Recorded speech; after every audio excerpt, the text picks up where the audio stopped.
everyone! Welcome back to my channel. This is Myla Rebolado. And before we start this video, please don't forget to subscribe and hit the notification bell for you to be notified whenever I have a new upload video.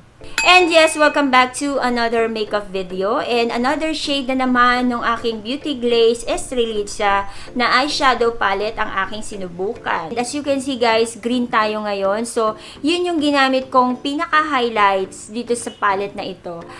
Apat na shade yung ginamit ko and which is itong clay. Siya yung ginamit ko for my transition.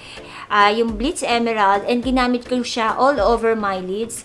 Ayan, in-spread ko siya all over my eyelids. So, after that, nilagay ko itong pale gold which is nilagay ko rito sa aking tear duct just to pop out yung ating mga mata. And ginamit ko rin itong cocoa dito sa aking lower lash para maging intense lang yung pinaka-lower lash natin. Meron na naman akong ginamit na another color from different eyeshadow palette and ito yung Pink Sugar. Kinuha ko lang dito guys yung kanyang black and nilagay ko rito sa aking outer corner ng mga mata sa pinaka-outer V para lang maging intense yung ating looks. Kumbaga parang magkaroon ng depth yung ating green na eyeshadow na nilagay. Yun yung mga kulay na ginamit ko dito sa aking mga mata. And ang ginamit ko rin for my foundation is yung Maybelline Fit Me Poreless Foundation in the shade of 128 or Warm Nude. Ayan. And ginamit ko rin yung Maybelline Fit Me na concealer, ayan, para i-conceal lang yung aking dark under eye. Gumamit din ako ng powder from Maybelline Fit Me, yung kanilang matte powder, ayan, in the shade of 130. Yung aking kilay is from Pink Sugar, yung kanilang Pink Sugar Honey I'm Good Eyebrow Kit. So, yan yung mga ginamit kong product aside from dun sa Beauty Glaze na Strelitzia. May konti lang akong isi-share. Sobrang natutuwa lang ako kasi one of my friend, alam nyo yun, na in-insist niya talaga na make-upan ko siya kasi meron daw siyang event na pupuntahan.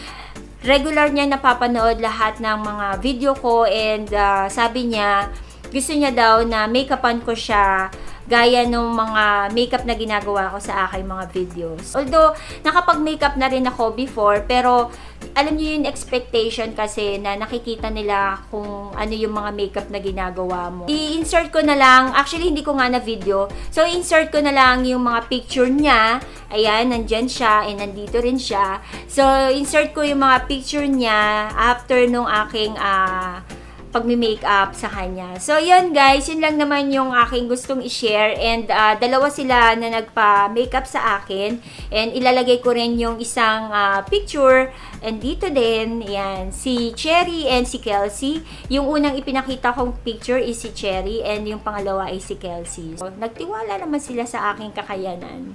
So, yan guys, na-share ko lang naman. So, if you want to know how I got this look, please keep on watching.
Natapos ko na yung base ng aking mukha. Nakapaglagay na ako ng foundation and concealer, pati kilay na rin. So, now, maglalagay na ako ng eyeshadow. So, maglalagay muna ako ng eyeshadow primer and ang gagamitin ko is yung Essence I Love Stage.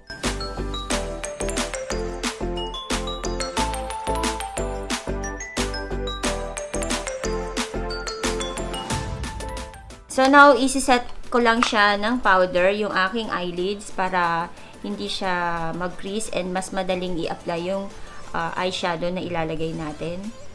And now, I'm ready to put the transition color.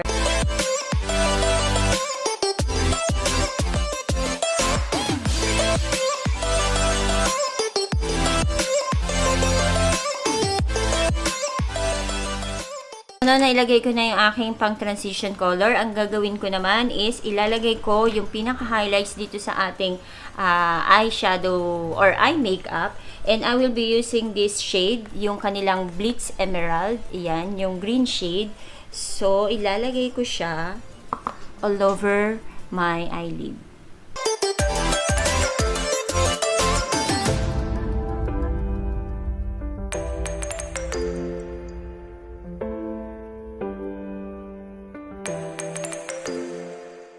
Kukuha ako ng black na eyeshadow from Pink Sugar na palette. Ilalagay ko lang siya dito guys sa pinaka outer V.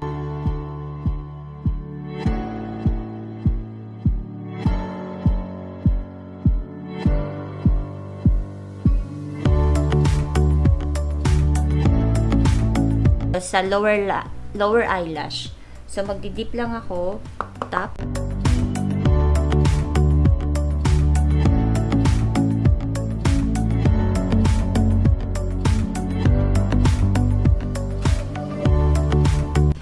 And then, kukunin ko yung emerald na brush and hindi ko na siya ididip dun sa palette. Kung ano yung natira dun sa brush, siya na lang yung i-apply ko rito sa aking lower eyelash.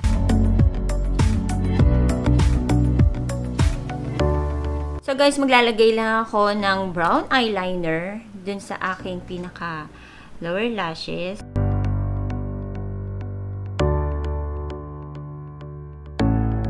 And magta-tight line na rin ako. So na guys, natapos ko na yung aking mata. Maglalagay na lang ako ng highlight sa aking brow bone. And ang gagamitin kong shade is itong pale gold.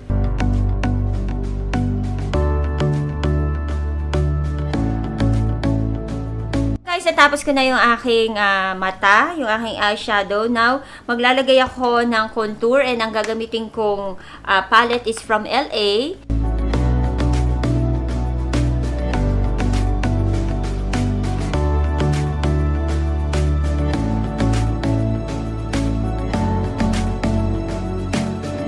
Maglalagay ako ng blush on and gagamitin ko pa rin yung same palette and ang gagamitin ko is itong color na to, yung medyo light siya.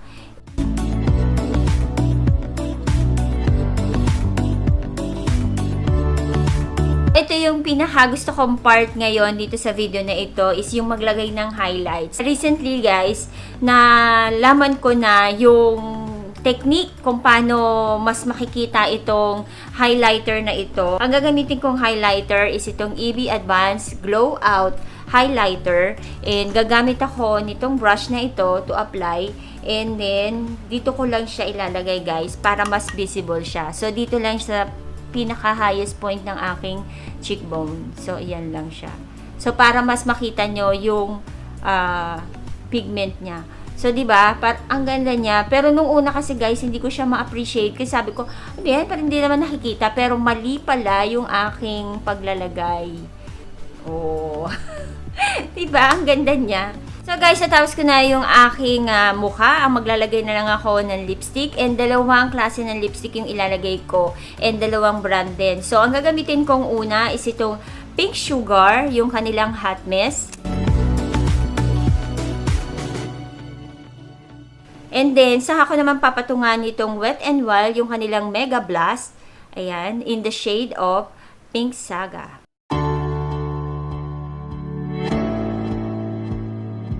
Para mas maging nude yung ating lipstick. Wala kasi ako, guys, yung talagang saktong ganito ng pagka-nude ng lipstick. So, para-paraan lang yan. So, that's it, guys. Ito yung aking makeup. Mag-aayos lang ako ng buhok and I'll be back. Spent 24 hours, I need more hours with you. You spent the weekend getting even. Ooh.